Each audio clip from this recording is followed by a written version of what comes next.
Hey everybody, this is Dean DeCosta, and today we're going to talk a new tool called Sourcin. Now, Sourcin is a discovery tool, but it's a really interesting tool. So the first thing I'm going to do is log in, and we get to this point, username and all that. So I'm going to put in my username, which is basically my email address, auto-populates, thankfully. I'm going to put in my password, no big deal there, and we're going to open her up. Now, this is what we get. Great, like this. Now, the interesting thing about this is what it does is it searches. So as you can see down here, it has a couple of pre-constructed recipes, .NET, sysadmin, DevOps, Python developer, Java, but we're going to do our own. Title, we're going to do a title of developer. Down here, I was going to do Java, but since they have one pre-populated, we're going to do something a little different. We're going to do Hadoop. For those of you that don't know, that's big data. And for location, we're going to pick on Seattle because I'm in Seattle. Now, even though it auto-populates, that doesn't mean you have to go with what they say. You can do whatever you want.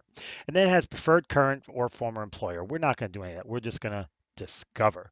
Now, so we're going to push the discover button, and it comes in over here. Now, what's going to happen is it's scouring the internet trying to match it. The interesting part, and you can see already, a lead will always include a personal email or phone or both. And as you can see, it's already gotten 6 results, and they all have email addresses, and at least all of them but one has a phone number. Now, there's more than 6. It's going to keep looking. So this is really cool. And as you can see, of the 7, all of them have emails, 2 of them don't have phones. The rest all have phones. I'm really happy with this. Now, I know a lot of you are sitting there saying, well, wait a minute, you said Seattle, look at these phone numbers. Let's remember cell phone numbers, people travel.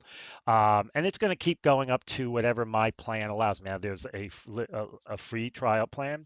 Then there's some other plans in there. They're all pretty good. There's 12, and it's going to keep going, but I'm not worrying about it. There's 13.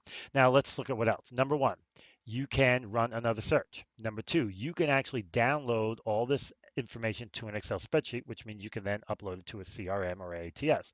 Number three, you can dismiss results and research and allows you to run a new search without eating up your plan's search limits. So basically, whatever plan you're on, you have search limits. By doing this way, it doesn't count the search limits against you. Okay, now let's go to some more information that I think is really pretty cool about this tool, why it's doing this. If we go up here, we already did the new search, former searches.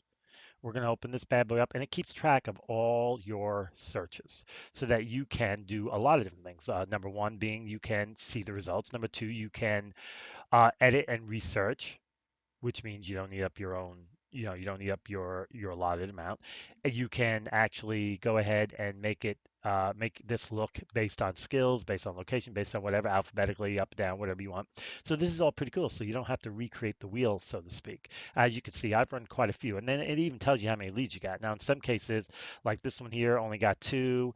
I stopped it. I'm sure it would have had more. This one's 15, 15, 15, 15, 18, 2, 4, 16.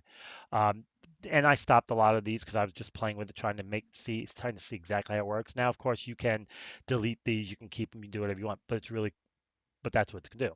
So that is the former searches. Again, with the new search, of course, this is how you do it. It does have pre-constructed, like I said earlier, and then the automated results is right there. So that's how it works. It all's pretty simple, easy. Here's the one that I just ran down here at the bottom, developer Hadoop. Um, the high IDs are the newer searches, so I can go ahead and make it so that my newer ones come up top right there, and it found 34. Probably would have found more if I kept it there and let it search, but 34, I mean, think about that. That's 34 Hadoop people in Seattle. And let's look at those results real quick. 40, because so like I said, it's still going. Boom, boom, boom, boom, boom, boom, boom. Yeah, you know what? All of them have emails, which is great because we all know that over 80% of candidates prefer that for the first contact.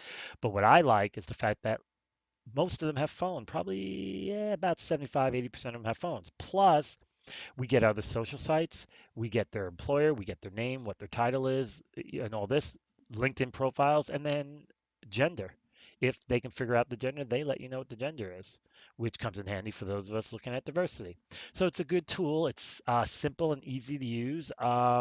Something I would definitely recommend you check out and everything. They're very responsive, so if you need help, they'll take care of you. And that's really it. And this is Dean DaCosta, and that was Searchin'.